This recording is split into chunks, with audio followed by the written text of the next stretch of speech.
Well, hello and welcome to another episode of Vital Conversation Dialogues on Living and Dying Well.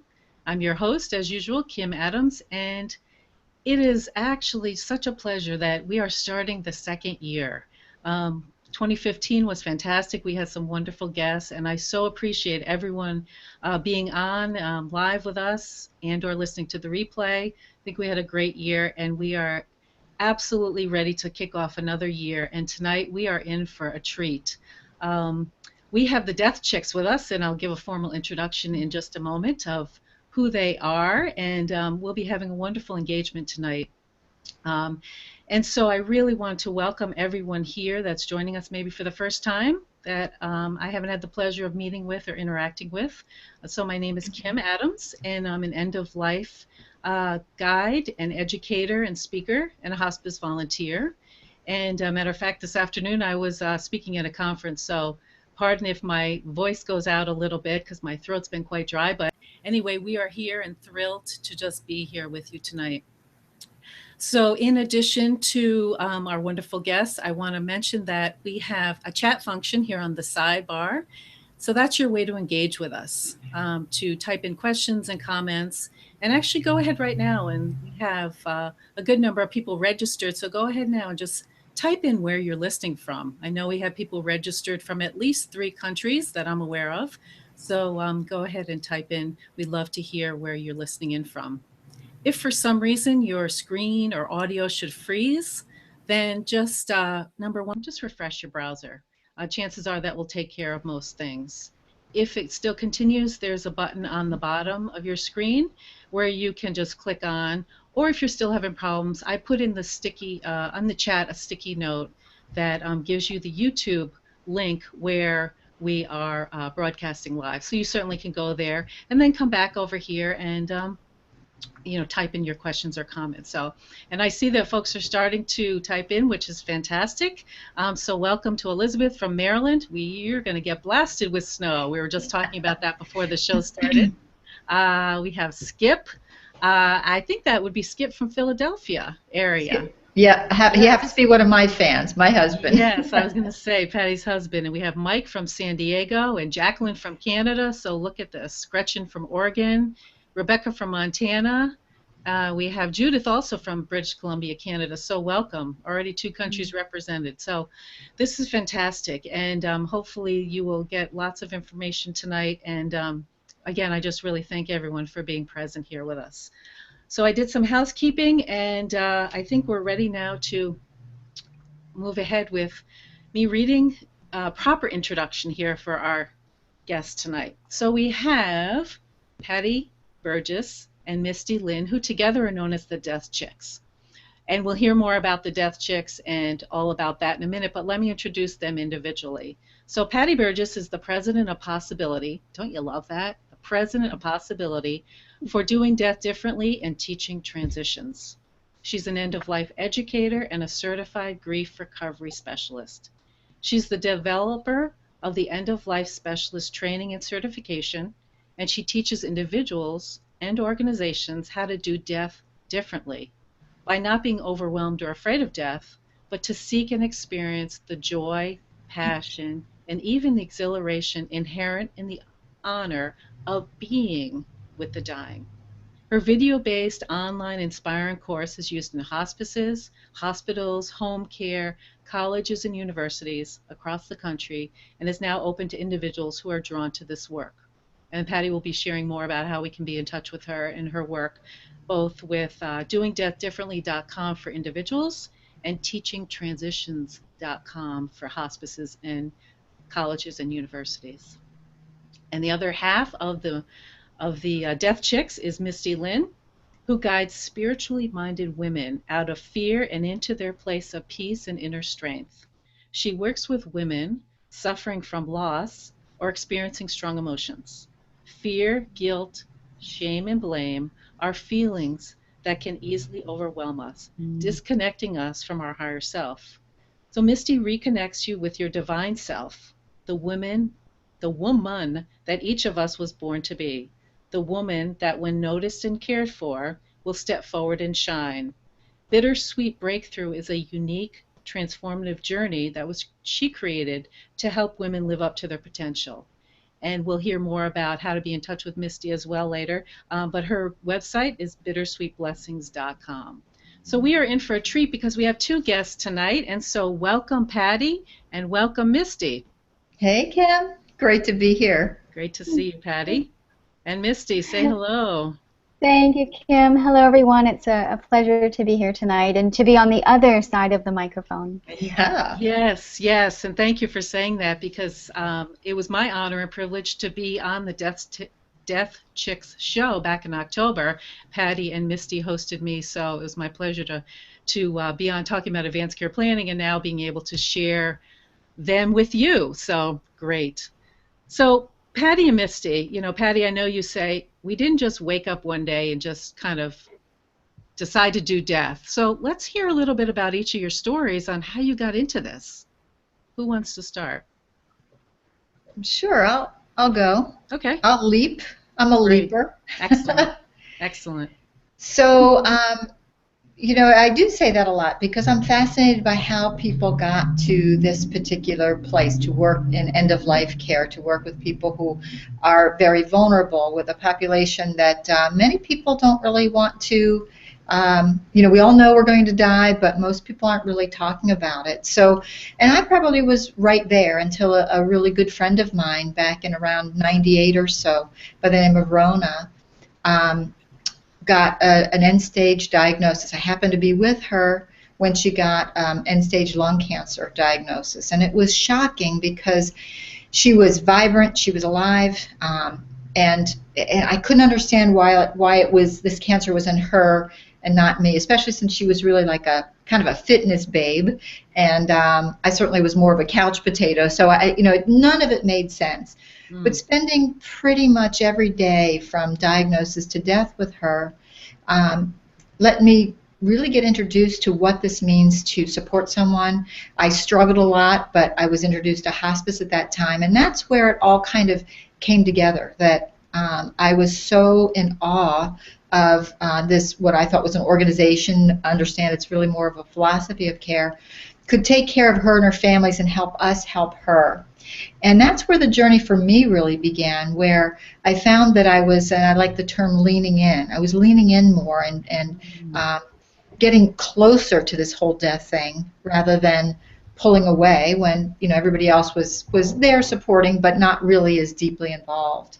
So as I say, I was with her pretty much every day from diagnosis to death, and about probably a year or so after she died, I found myself volunteering at hospice, went through training, it stayed with me. It was palpable. Whatever this thing is that grabs a hold of you, it felt so real, it felt so authentic, and wanted more of that, and knew I could do this. So went through volunteer training, then ultimately worked for hospices.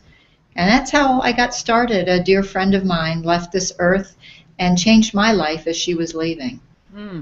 Wow, great. And Misty, how about for you? Well, for me, I was starting out online as a life coach, and I was really asking myself the question, how do I best serve? What do people need right now? And where can I jump in online? What's an area that's not represented?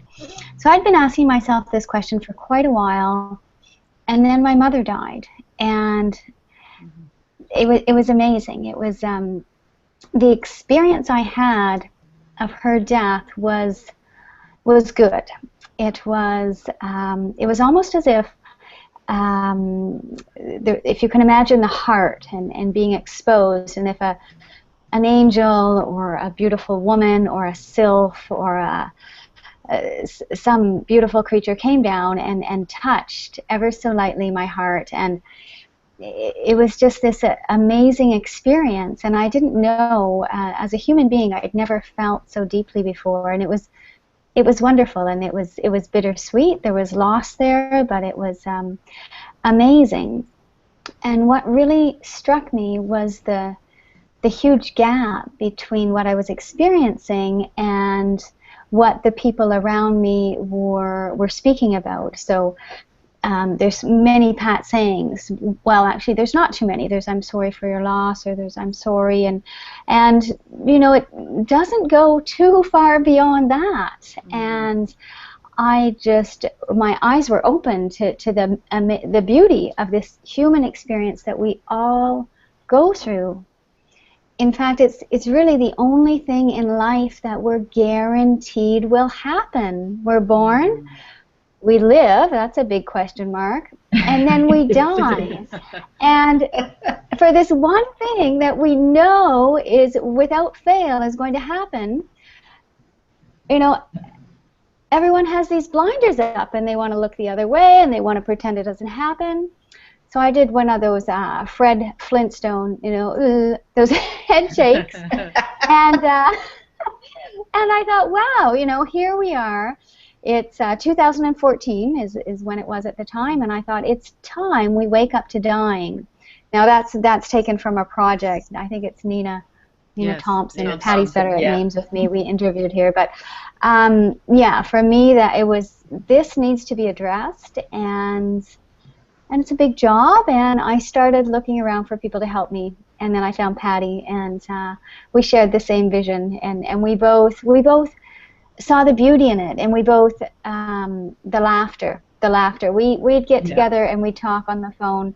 I live next to the Arctic Ocean, so we're very far apart, and we really connected. So here we are now, and we're just getting ready to celebrate our 1-year anniversary as the Death Chick Show. So that's my story. Wow, wow. And she's sticking to it. Into it. You know, it's so interesting how we do come to, well, at least with the three of us, come to it from a personal experience, a friend, a family member. But you're right. I mean, and I think that beauty is, and that's why I just love being on your show, watching your show, having you on my show, is that the more we can kind of talk about this and normalize this, you know, and help people to take those blinders off. And so tonight, you know, we are going to talk about this. And I love the angle that you both come from. So, you know, you just mentioned, Misty, about how you kind of came together. So what do you and Patty and Misty, what do you both see together in terms of the purpose and the meaning of the Death Chick Show, and how it really came from an idea of you two really feeling connected to now you have a show? And so talk to us a little bit about that. Do you want me to start, Misty? You go ahead, Patty. Okay. I guess I'm leaping this evening. I think, you know, when Misty and I found each other, it's like sort of the same feeling you had, Kim, with us too. It's like I've explained before. It's sort of like this crazy thing called a death club. There are no dues. We really don't know who the members are. There's no formal gathering.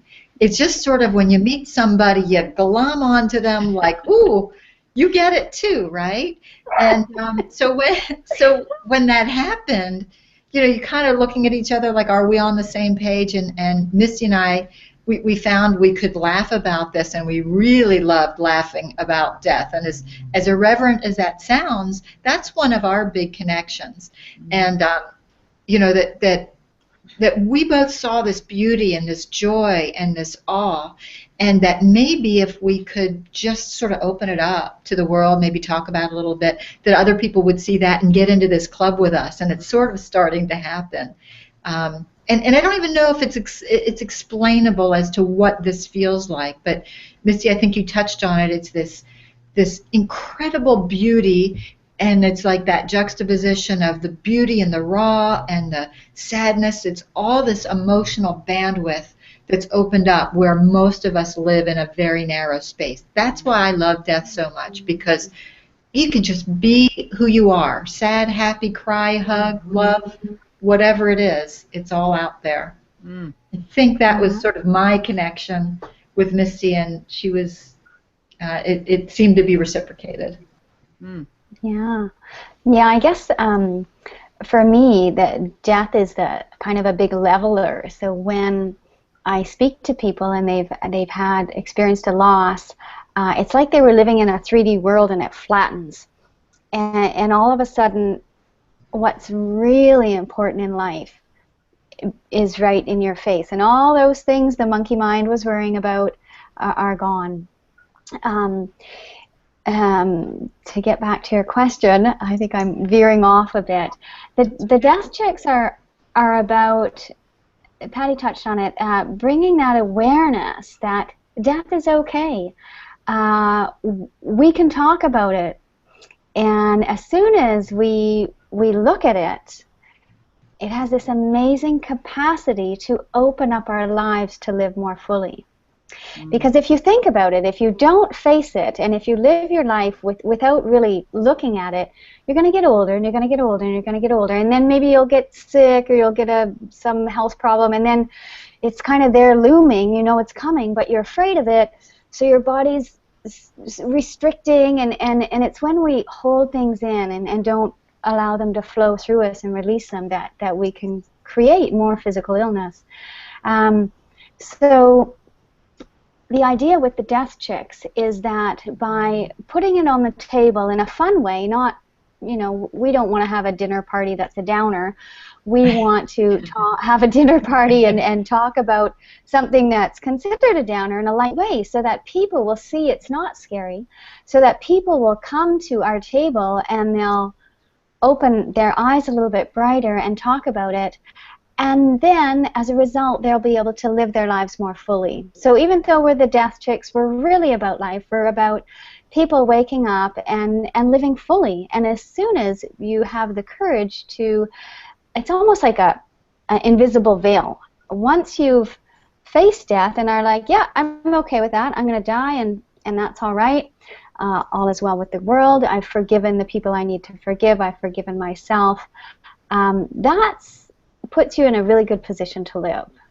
So, and I think Patty and I just really both got that, and that's what we're about. Excellent, excellent. Well, you know, the two of you together are you just complement one another so beautifully, and you know, I love that you speak about bringing, you know, the tagline, bringing lightness to death without making light of death. You know, as you said, it's not causing any, you know, you're not making fun of or diminishing, but in some ways bringing lightness to it. And the whole piece about living, you know, if we can begin to, as you say, just broaden out, you know, look at the spectrum of our life, which includes death. You know, how many times do we want to just, you know, cut it off and be like, oh. And so I think, you know, the three of us, we really view it as a continuum, with death and dying and end of life being a part of that. And so, yeah, let's take the blinders off. You know, as I always say, let's open the door. Let's bring it out from under the table on top. Let's open the door. Let's shine the light in and just see what's there. And most of the time we go, oh, okay. You know, it's not big and scary like we think, but we've been so conditioned. The society is, you know, so youth-oriented, health-oriented that where does death and dying and end of life and grief play a part? It doesn't, you know, in our culture. So, yeah, I love this. I love this. How did you come up with the name? Go ahead. Oh, I was going to say, it's just... Oh, there we go. We're all talkers. There we go. We do this every time. Great. We're going if you come to one of our shows, it's guaranteed. This is great. Go ahead. It's hard because now that we've got three talkers and everybody loves this topic, and you know, but as I say, watch out, because if you were closer, we would leap into your lap and have this conversation. We really would. That would be my style personally. But one of the things I wanted to mention, what Misty said, she said death is the great leveler and the equalizer. And I also think it's the great connector, because it's also at those times where people who are at their most vulnerable, that they might reach out if, let's say, they've gotten a diagnosis, or if someone's caring for a loved one facing the end of life, they're most vulnerable. It's all these spaces where there's opportunity to connect. Many times people are afraid of those spaces. Many times people are afraid of those feelings, so they use it as that opportunity to disconnect. And I say, let death in and let it have its way with you, because when it does, it opens all that up. And we get to see the best of us, I think, that way. People are afraid that it's the worst, but I think it's the best. Yeah, and Patty, I'm just going to mention, you mentioned vulnerability, and if anyone out there has ever played with vulnerability and allowed themselves to be vulnerable and experience the amazing freedom that you can get when you allow yourself to be vulnerable, death is fabulous for that, and it's almost like just an amazing heart massage that you don't have to pay for. There you go. Love that. A heart massage that you don't have to pay for. Yeah. That's great. That's great. How did you come up with the name Death Chicks? Good, Misty. You want to tell them? I'm pointing. It was Patty. We were on the phone. I was living temporarily at a beautiful farmhouse in Nova Scotia, and we were on the phone. I remember we decided we're going to go ahead with it. Well, what do we name ourselves? And we were throwing out all kinds of ideas, and we were securing. I probably have like 20 domains secured. There were so many ideas flying around, and I still get the renewals every year, and I'm like, do I keep it? Anyhow, Patty came out with the Death Chicks, and I thought, nah, I didn't really care for it. I thought it was a bit much. I thought, how are people going to come to a show? It's too much. She's honest, isn't she? She didn't let go of it. She kept at it, and I thought, oh, she'd just forget. It's too much. But she didn't, and I just, for God help me, I went along with it, and here we are. Great. Isn't that funny? I felt like it needed to be. How many things are out there that are just like peaceful passages, or nothing? Not that that's wrong with anything, because God forbid somebody's thing is named Peaceful Passages, but it wasn't edgy, and it didn't necessarily. I wanted to get people's attention, and when people say the Death Chicks, like what? The Death Chicks? That's it. We'll talk about anything death, dying, grief, and loss. So we're the Death Chicks. And Misty, bless you, dear girl. She just was like, whatever, we're doing it. So and then also came along the graphics to go along with it, which were sort of cartoony and light, and we've got these tilted little halos. So that sort of went along with the Death Chicks thing too. And I think I don't know if I told you this, Patty, but when the graphic came along, I think that's what sold me. I don't think I was sold on the name until I saw the graphic, and it was just too. I mean, it just made me smile so much. I had to say yes. There you go. I do have my way with words. Well, I think it's great. Oh, thanks, Kim. Thanks, Kim. Yeah, I think it's great. It's fun. We've had fun with it. You have, and I think it's such a huge piece with the humor and really being able to bring that in and make light, as you say. Misty, I know that you have this great kind of analogy with sex and death. You want to share that? Sure, and you do too. I noticed in one of your emails you have like sex and death and food. I don't know, but I'm going to ask you to share yours after I share mine. So when I was first thinking about this, I thought, geez, death is like sex was in the 50s. Everyone's doing it, but no one's talking about it. Yeah. So we're going to change that. Give us 10 years or so, and well, it took 30 years with sex. Probably the 70s, the 60s. Okay, Patty, 10 years, we'll be there. Okay. Yeah, we can the time frames. Everything is kind of like speeding up. So. Absolutely. Well, look at I've seen just in the what are we? This 20th, 21st of the month. Yeah. First 3 weeks of the new year, and all the people. The famous icons and musicians and people that have died. Wow. Isn't that something? Opened up. More and more people are just saying, wow, it's coming into the consciousness. It's coming into the awareness more. And I think people are saying, it's causing them to pause. At least that's been my experience with folks. It's like, it's causing them to, let me put the camera on me. Mm-hmm. It's causing them to pause, to be like, oh, wow, this. And more so, I think, because a lot of the deaths lately, people have had like cancer, a life-limiting illness, so it hasn't been it's been sudden to the world, but it hasn't been sudden for the individuals that, so I just think that it's very interesting kind of what's happening, and each of us in our own little way is kind of breaking that nut or opening that door or whatever so that they are joining the club, so to speak. Right. Well, and you notice how any kind of death or a tragedy, a public, whether it's the bombing in France or 9/11 or those kinds of things, it is a most horrific time, and there's no minimizing that whatsoever.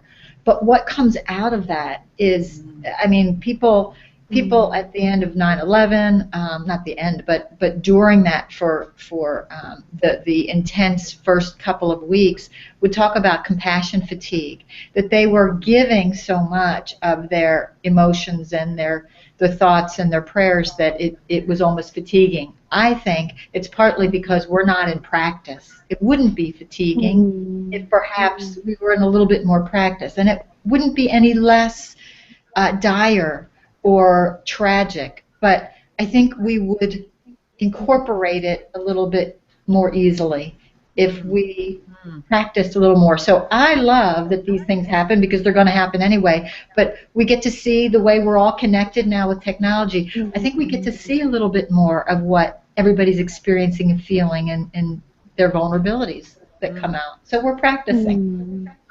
Perfect. Perfect, yeah. Misty, did you have anything to add to that? Well, I guess just that anytime we feel broken open, anytime we feel our big feelings, strong emotions, there's so often the tendency, and you mentioned it earlier, Kim, with this social conditioning. Even parents telling their children not to cry is the best example I can think of. Well, we need to cry. We need to release. We need to be angry, as long as we're not hurting ourselves or anyone else. Anything we're feeling, we need to honor that. And death is a great opportunity to have the feelings. And even if you're a person who runs from feelings normally, death can be greatly cathartic because it's so big, you can't run from it. You can't pretend it doesn't happen. It hits you right at your core. And it almost forces you to feel and release those big feelings. And it is the cathartic. It's a release. And then after it, it's almost like after you've had a really good cry, there's that moment. You're in it, you're in it, you're in it, you're in it. And then it's almost like the post-coital or that amazing after when you feel a great release. So there, we just did it again, didn't we? Goodness. It's okay. But really, it can be that wonderful. Yeah, yeah. Can I just say that? You did, and that's great. That's what we can say whatever we want within reason. That's right. That's right. Absolutely. Yeah. This leaning in, this breaking open, this being vulnerable. I think, and Patty, I love what you just said about, it's like flexing a muscle. You don't use it and it gets flabby. But if we flex use our muscles, they get a little stronger. And the whole piece around energy and, emotions are energy in motion, and to stop them and to, to be able and to really just clamp down, Misty, you're right. It lands somewhere, so it lands in our body. Lands in our body, or it stays in our body. Exactly. It's funny you mention that because I've been pondering the question that sometimes people ask me when they find out what I do, and I'm sure same thing with you, like, how can you do that? Why do you do that? Like, oh, I could never do that. And I was really thinking about what is it that draws me? What is that thing that I can feel, I know, I can't always explain with the best words. But I think if I could get close to it, it's about that authenticity, and it's about that that allowing to finally be who you are. That it feels like whoever God is, he, it feels like I'm closest to God in those moments that we get to have real, authentic exchanges. And in most of our day, when we're not there, we're wearing some kind of mask, we're playing some kind of role, we're doing something. And I couldn't understand why I felt so alive hanging out with people who were dying. And I think that that's it. There is an aliveness in this this raw reality of what's going on. And to be able to have an exchange with somebody who is consciously dying, and I mean consciously meaning awake, but also conscious about and pondering their own death. I almost find that there's no conversation that's better than that. So I don't know. It will continue to evolve, but it just must be the opportunity to be as real as you can possibly be, and to practice presence and all the things that we don't get a lot of opportunity to do. So, I guess for me, what really drives me is similar, but it's more of a, how can my presence here on earth help others, or how can I help evolve and wake up the world? And I really think that this is an area that, if you've heard of the term critical mass, there's 100 people and people believe one way. Well, you don't need 50% of people to believe another way to change the world. You need a critical mass. And I think we're getting closer to that critical mass of, this world paradigm shift, this awakening, as people have talked about it in many ways, the 2012. Lots of people are talking about it, that this is a time that the world is waking up. And I think that if we reach a critical mass of people who wake up to dying, I think that's really going to help with the shift. It's just such an amazing hurdle or threshold or breaking through the veil. And once you're on the other side, you're like, yeah, there's my death and here's my life. And I'm not going to sit on the couch. I'm going to walk tall, and I'm going to have fun, and I'm going to laugh, and I'm going to be more fully alive. And I think that's what the Death Chicks is all about to me, is bringing people there. So beautifully said, Misty. Yes. Yes. And it is, people don't hear, they hear it from us, but just in general, people don't hear like, wow, dying is really about living well, and how do you do that now? And not wait for a life-limiting illness or a medical crisis, but really begin to, those things accelerate, obviously, but really being able to live well now. So, yeah, I love what both of you are saying. And for me, it feels like, part of one of my pieces for being here, I feel, on this planet is really about holding space. Holding space for that, those vulnerable, just authentic, some of the language that both of you have used, just really that heart connection. I'm not about the superficial. Let's dig deep and get to the real core, and just hold the space for that. And if someone's dying, there's nothing that I can do, but I can be. As I read, Patty, in your bio, it's about being with people, and for me, it's about holding that space for whatever it is that they need and are walking through their own journey. So. Yeah, I think that's key, Kim. You mentioned there's nothing I can do, and I think so many people are afraid to spend time with folks who are dying because they're afraid they're going to say the wrong thing or do the wrong thing or not. Pretty much what you're saying is, if you're showing up with compassion and that's what you're leading with, you can't get it wrong. There's maybe some things that you could learn or know, or those kinds of things, but that compassionate piece that I think is a part of everyone. I think some people lead with it, some people don't, but there's nothing to do. I think that's the scariest part, because we're such a doing nation, So I don't know how we share ways to help people get more comfortable with that, but I think it is the leaning in and the maybe dipping your toe in a little bit, then maybe running the other way. Well, it doesn't feel right. Sure. Little by little. Yeah. And the best gift we can give someone when they're dying, and I think you've both touched on this, is just to be there. We don't have to do anything, and maybe I'm saying this again, but for us to be fully present with someone, as a human being to a human being, which is when someone's dying, that's what they need. They want the rawness. If you're there with a mask, you're not helping them. So for us to be there, we need to be okay with ourselves, be okay with death, be okay with the present moment, be okay with being vulnerable, being okay with allowing any feeling that's there to recognize it, allow it to come up without having thoughts or judgments about it, but just to be there as a breathing, heart-beating human and being present to the moment and that's taking place. And holding space, Kim, I need to talk about that because this is a relatively new term for me around the time when my mother died. I'd heard it here and there, and I was, what's that all about? What does that mean? And I was curious. And then when my mom was very close to death, and we knew it wouldn't be very much longer, I was trying to get out of the Arctic. There was a snowstorm. My plane was canceled. I was waiting. We got the phone call from the doctor. It'll only be about 20 minutes now. I connected with a dear friend of mine, Gail, and from Vancouver Island, and she said, well, Misty, if you like, I can hold space with you.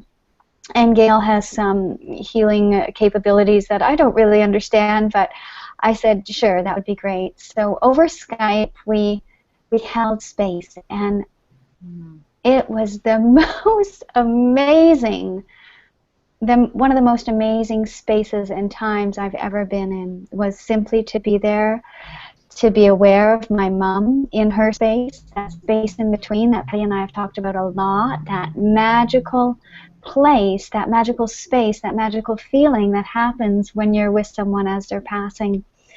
And we stayed in this magical space for about an hour, and the phone call didn't come, and we breathed out and released, and I said goodbye to Gail. And my mom hung on for quite a while. And what happened was that I was in Yellowknife with my young daughter, who was 4, and I'd gotten there, and I was almost ready to get on the next plane. We wouldn't be landing in Kamloops, where my mother was, until 10 o'clock at night. It would be 10 o'clock at night when I was at the hospital. We would be flying for that whole time, even so we didn't need to. It was the only routing I could get. I was in the shower washing my hair thinking, my goodness, how am I going to say goodbye peacefully and have the spiritual connection that I was seeking with my mother when I have a very tired 4-year-old with me who is way past bedtime. I called the nursing center, and they said they couldn't watch Hannah. I asked if they could watch her, and they said no, they couldn't guarantee that. So I'm sitting there thinking, how can I do this in the shower? So I come out of the shower, and there's a phone call, and they say it was my sister, and she said, we got word Mom has passed. And I went, oh. And I went, okay. And I just knew, I just knew that she had been with me all that time since I was holding space. And I knew that she heard me, and she's like, okay, Misty, it's fine. And I had talked to her on the phone. So I was like, okay, that's cool, we're good. I talked to her on the phone when she was non-communicative anymore. I asked my sister to hold up the phone to her ear for, it was 1 or 2 minutes, and I said goodbye, and I said, Mom, we're on our way down. If we don't make it, or I said, I gave her permission. I said, it's okay if you need to go before we get there, it's okay. Just go ahead, we're fine. And I bid her farewell, and yeah, but that moment, I knew she was with me the whole time, and she just solved my problem. And then one more icing on the cake was, before I got on the airplane, I had time, and I connected with my aunties. 3 of her sisters met us in Calgary for dinner. One lived in Red Deer, an hour away. We had about a 2-hour layover, and we all got to be there and have dinner together. And a few of them hadn't seen my daughter, and it was a wonderful time. And in our good family tradition, we laughed and told stories about Mom and had a wonderful, wonderful time. So. Wow, so beautiful. Yeah, absolutely. Such a beautiful story. Yeah. About holding space and you really knew and you felt your mom's presence. It's just so beautiful. Mm. And like you said, she solved your problem, right? Isn't that so interesting? On her way Hmm. out. Yeah, yeah. This is Yeah. great. Miracles. Miracles is right. Yeah. Well, let me Yeah. just check in. Certainly, folks, hope you're enjoying this conversation and join us. Type in some questions, some comments. What are you hearing? What's resonating with you as we're talking tonight? One piece that I just wanted to kind of talk about as we're talking about kind of being present and being vulnerable and all that with folks that are dying, it's also about the permission for each of us, if we're in the role of someone that's ill or dying, to really be open, be vulnerable, really allow people in, have that heart connection, because that's what we're talking about as being there for others, but also as the recipient, to Mm. do that and to be that way for, the loved ones that are caring for us and that care about us and have that connection, because it is certainly about connection as well. So it kind of goes both ways. We're Yes. talking about being present for others, but, being there and really being vulnerable and allowing yourself in whatever that Allowing, looks like, the allowing allowance. all that goodie in. Yeah. Yeah. I don't know if I'm certainly not practiced at that. I mean, I haven't been. We've all probably had some sort of health challenge along the way, but I feel like by doing that, practicing with people at end of life, that I will be better at that. Mm. Basically, because I think that the practice sort of gets reciprocated in a way. I feel like I want so badly to have that connection that I wouldn't want to deny someone else that feeling if that's where they were with it. I mean, if they weren't there, then we meet, kind of like we always say in hospice, we meet the patient where they are. Mhm. Um, I feel like as a patient, if I were conscious and awake, that I could meet the caregiver where they are. Mm. And I just hope that I find caregivers like you and other people in this crazy death club we have who are willing to lean way in. Yeah, that's so beautiful, Hmm. Patty. Lean in. I love that. Yeah. Yeah, and it doesn't mean you're all in. Like you get. It's kind of like what's the word? Like there's different levels of intimacy, and Mm. to me the picture that I get with leaning in is that it's getting closer to find out if right here is okay, and maybe leaning in a little bit more to find out if here is okay. Like we don't have to rush in and keep a stiff upper lip. We can lean in and examine along the way so that it makes it a gentle journey, Mm. not something that feels forced or feels Hmm. like we have to do to live fully. That leaning in Hmm. feels very kind and gentle to me. Mm. Hmm. And Subtle but powerful. I think when you're really in the present moment and mindful of those subtle feelings, you can almost feel. They say that everyone has this energetic bubble or the aura, or whatever we want to call it, around us. But when you're aware and sensitive to that, you can almost feel where it's meeting, and you can even do a thing with your hands where you feel the heat between your hands, and you can kind of play with that. And Patty, what you described remind me of that with people, and when you connect with someone's bubble, it's a very subtle, and it's almost Hmm. like you get tingly, and sometimes that might be reminiscent of a first date, but you can get these feelings from I have a anyone theme going if with you're Misty. Yes. if you're aware on this, and then the getting a little bit closer and noticing what that feels like, and just being in someone else's space, and there's a subtle energy exchange, and being aware of that, and that in itself is awe-inspiring. Mm. Mm. It is. I notice, in practicing that leaning in without it being in the death and dying space, um, where I don't know if it comes naturally or I'm practicing. I'd have to evaluate that. But what I notice is that I'm pretty tuned into what people appear to be feeling, like if it's happy, sad, joyful, or whatever. And for me, if I don't lean in and maybe ask a question, it feels like a big elephant in the living room. So I might say to somebody, "Well, it looks like you're tired, or it looks like you're having a rough one today. What's going on?" And more often than not, I don't know if it's me, the question, what it is, people will share. And share seemingly, and maybe strangers. I mean, I've had many strangers say to me, like, I don't tell everybody that. That feels like such a delicious gift to me. And it feels like part of what I'm supposed to be doing, and it's, again, practice for that death and dying space where I don't feel uncomfortable.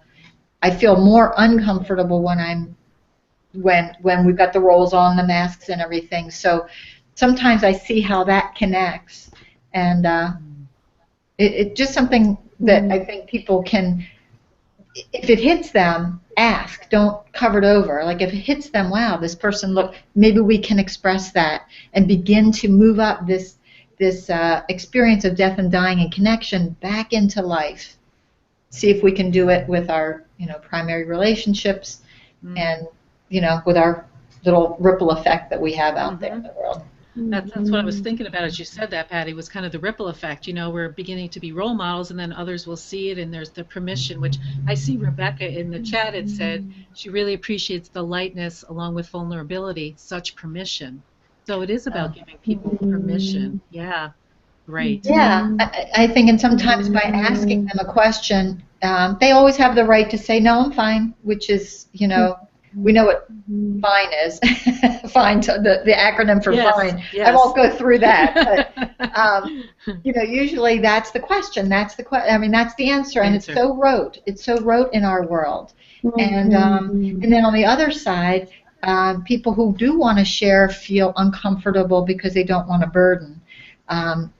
Where is that disconnect in there that we can start to get people more ebbing and flowing with what we're really feeling?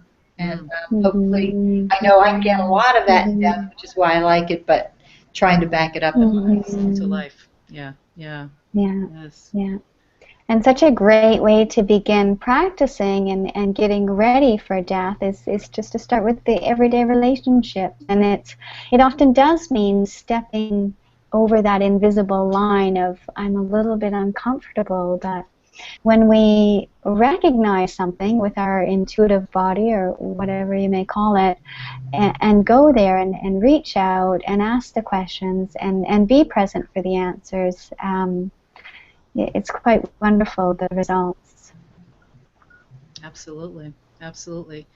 Well, as I'm paying attention to the clock here, this has been a fantastic conversation, and I just want to get in information here about how people can tune in to the Death Chicks and at your show and the next show. So yeah.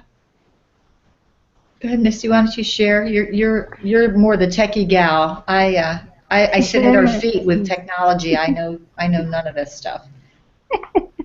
Sure.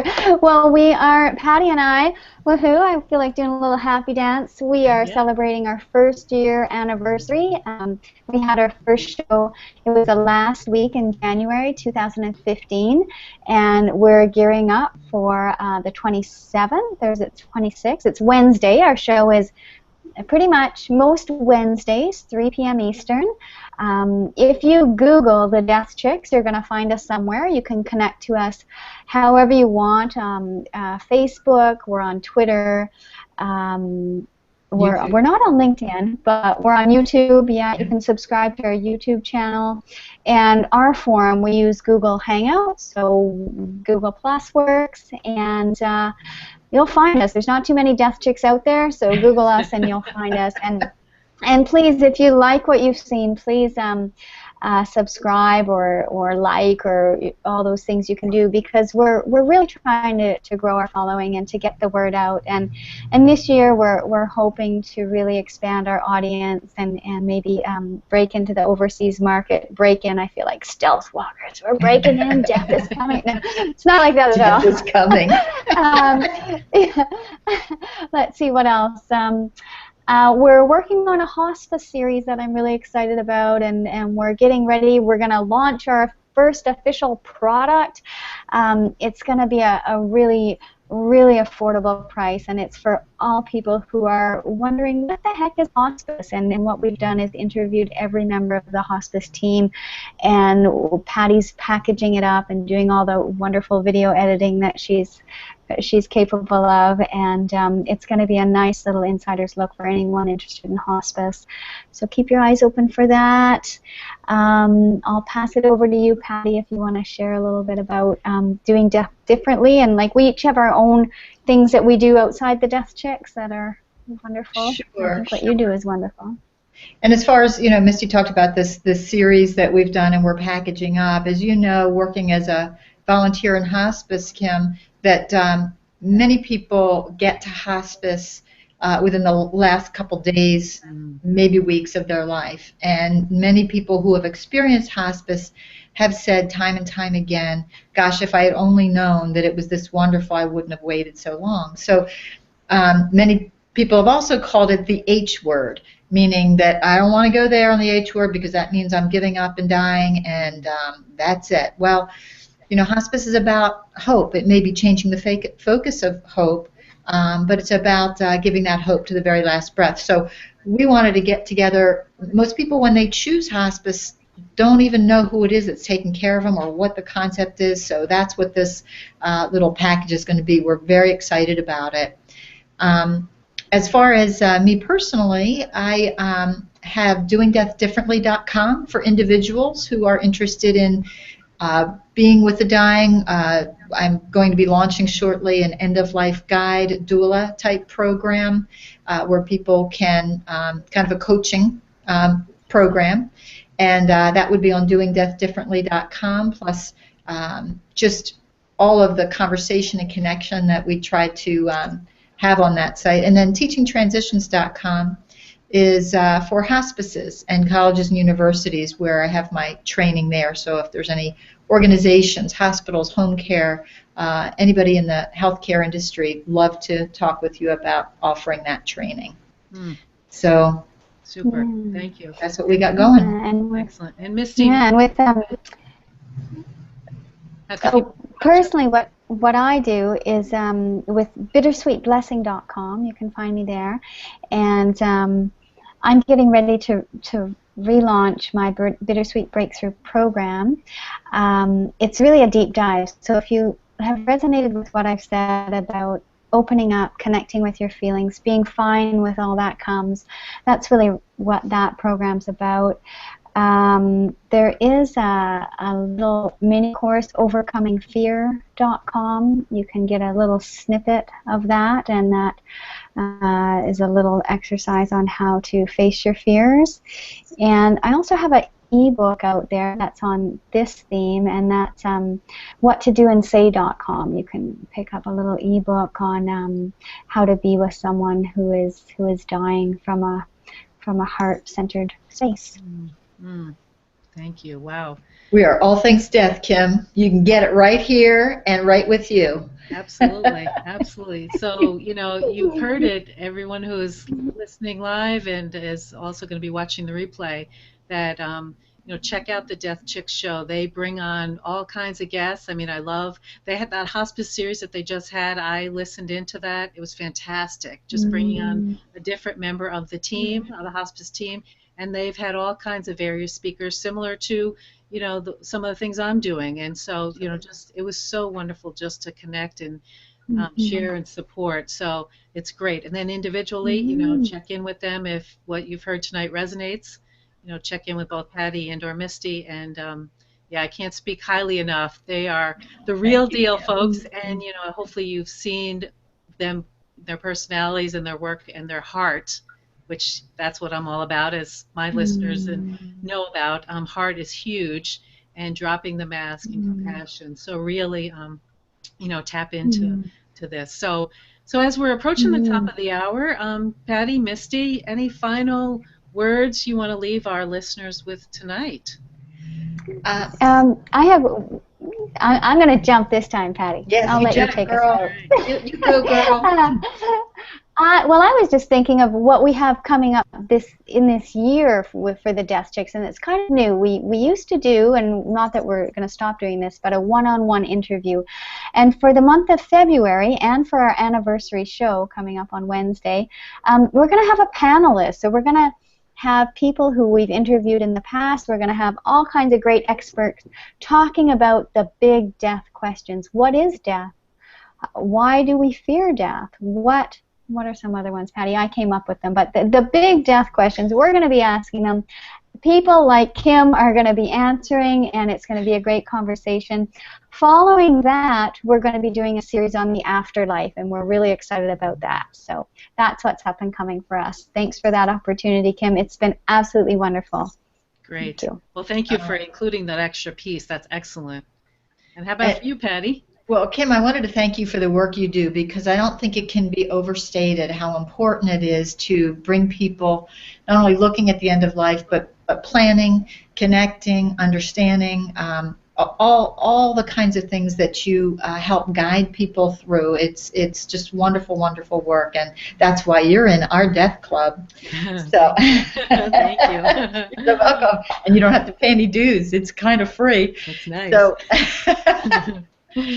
So, yeah, it's very exciting to be this new coming year with Misty and us thinking up these kind of crazy things that we are considering, and knowing that they're of interest to people, and really in packaging them together, trying to reach out to grab more people in and say, hey, come hang with us.